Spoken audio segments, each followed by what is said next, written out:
Hi, it's Karen here. Welcome. Day 17 in our 24 days of tags. And today we've got something not specifically Christmas themed, but incorporates a number of elements, simple as they are, but I think we could be reminded of them from time to time. So I've got splatters with Distress Oxides. I've got a light stenciling in the background using the Glory stencil. But the colours that I've used, yellow and green, because they're next to each other on the colour wheel, they will always blend harmoniously together. I'm using one of the hares from the Woodland Hare set, the Dragonfly from the Bug set, and Forest Creeper. And I've got a bit of a script stamp in the background. I'm also going to talk about grounding and shading at the bottom here. So as always, our tag size is 6.5 centimetres by 12.5 centimetres. We will get started. The very first thing that we're going to do is we're going to ink up our Woodland Hare.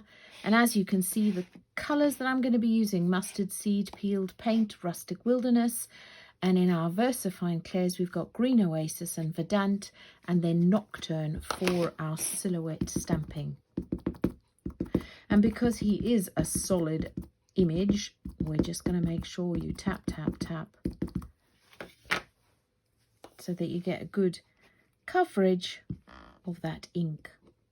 So I've set him probably 1 centimetre up from the bottom and 1 centimetre and a bit from the inside. And then I'm just going to take my Glory stencil straight over the top of him. Because the VersaFine Clairs are an oil-based ink, we can do this without having to heat set it. You do need to be a little careful, but not overly careful. So I'm going to use one of my blending brushes. I'm going to take this green one, and I'm going to take Peeled Paint, which is a bit on the muted side for me, but it is a gorgeous, gorgeous colour. And I'm just going to blend it. I'm moving this blending stencil in a circular motion. I'm just going to blend the background. So it's going to look like a bit of foliage that he's sitting in and amongst.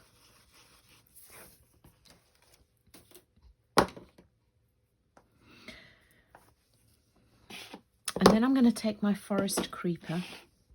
And you have seen me use these two greens before. I love Verdant. You can create such depth with these two by starting with the Verdant colour.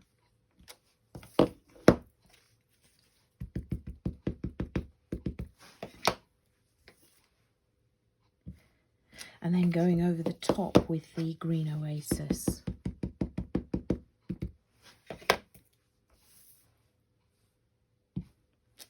So I wanted to set those so that his eye, he's just looking up into the foliage. And then I'm going to go in with the darker green.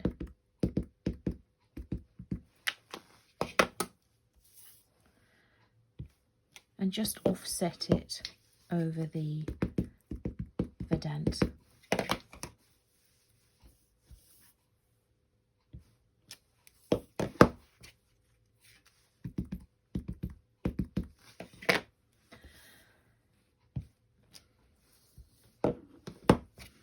And I might just put one extra more just here.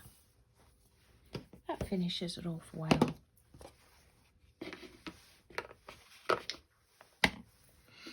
Then I'm going to take my Mustard Seed. And as I said, because green and yellow are sitting together on the colour wheel, they will blend harmoniously together. Likewise, if you were going to put blues and purples, they blend harmoniously together, as again, the pinks and the reds, or the pinks and the purples. So if the colour sits next to each other on the colour wheel, you can be rest assured that it will blend harmoniously.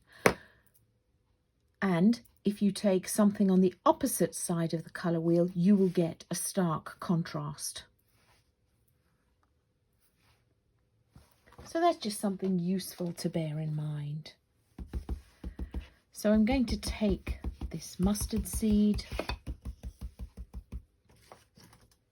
Now, you've seen me use my acetate. That's because my fingers are a little mucky here. And I'm just going to quite generously bring this yellow in and around the edge of the card or the tag.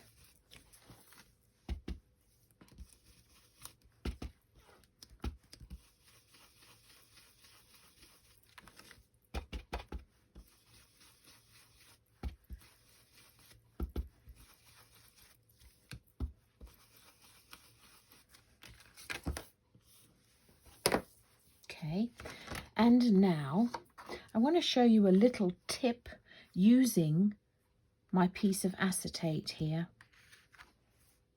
Sometimes we're a bit undecided. That's naughty, I didn't clean it off as the last time. Sometimes we're a little undecided as to where to place a particular item or object. So I'm going to show you using my dragonfly. So I'm going to ink my dragonfly up. And let's assume we weren't quite sure where to put him. So we might put him there. Now I'm not sure that that works, so you could just move the acetate around the card or the tag until you're happy where he looks best. So that's a great way of helping you decide and design your cards or tags. For this one, I'm going to set my dragonfly just in the midst of the foliage, and I stamped him 2nd generation. I also wanted to remind you that creating splatters with Distress Oxides is also a really fabulous technique. So I've used Rustic Wilderness, no, not Rustic, Rustic Wilderness. And I'm going to create some splatters all around our tag.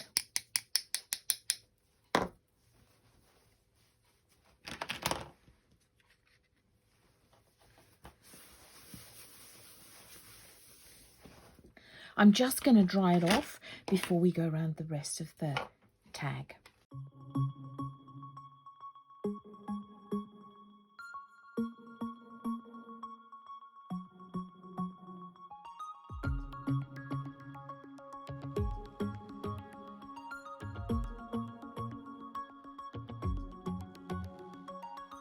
Then what we're going to do is take a black pencil crayon. This one's called Ink Black.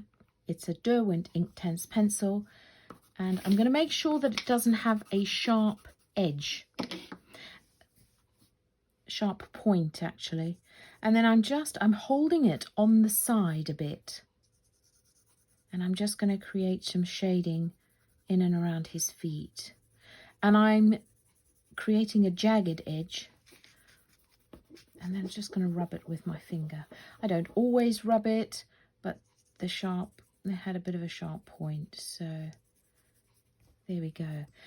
So that creates a bit of a shadow wobbly line underneath him.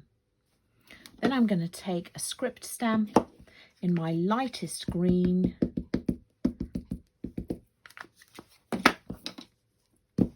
stamp it off, and we just want such a light hint of this in the background. And then finally I'm just going to go around the edge with my peeled paint. Now I know we went around with yellow, but my peeled paint is a slightly darker colour, and so that is going to frame my tag a little more.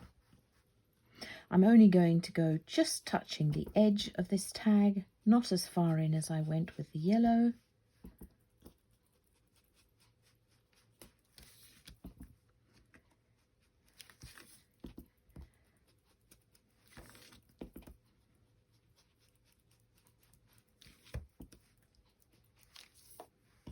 Voila. So something really quick and simple just to remind you, shading, the stenciling and the complementary colours in the background, as well as using the piece of acetate to position your images. That goes with any type of stamping. It's a great little tip to use your acetate to help you position. So I do hope you've enjoyed that. I'd love to see what you make. Thanks so much for watching. Bye for now.